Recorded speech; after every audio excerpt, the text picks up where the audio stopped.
So I love the privilege of actually having the opportunity to dip my blowpipe into incredibly hot glass and make the magic happen. And so we do know what we're going to get basically, but what we're doing, which is a little different than, say, creating a painting or a clay pot, is we're wielding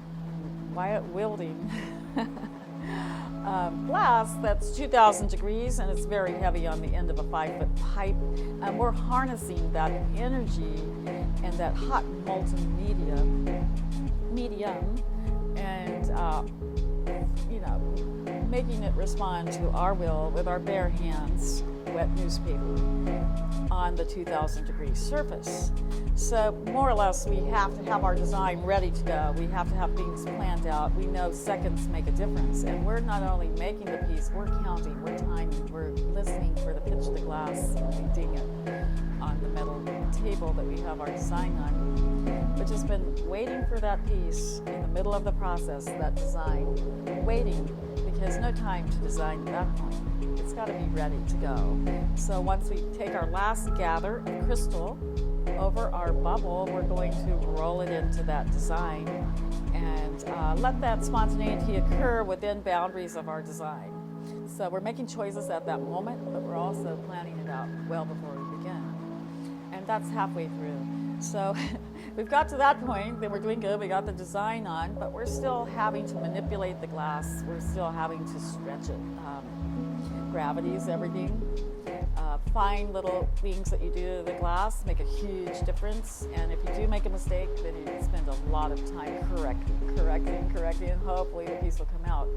But mainly it's a lot of careful action, as well as spontaneous choices within a set boundary.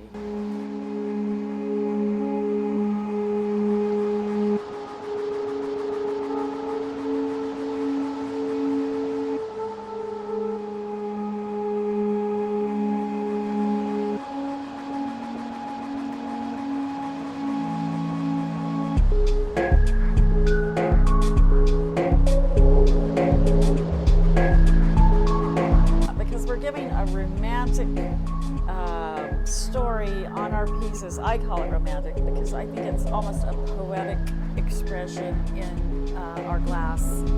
Instead of words, it's a feeling, but we're telling a story around the piece with our design. And a lot of it has the metallics, and the colors tend to line up and have a feeling of Gustav Klimt. So it's that flavor, it's that poetic story. I say all of Midsummer Night's Dream is in our work because we do work abstract, then the viewer is allowed to participate in the imagery as well, trying to discover what he or she thinks of it too, and allows that story to continue around the piece, but also to stay alive without quite putting your finger on it. So if we do that, then we've done a good job.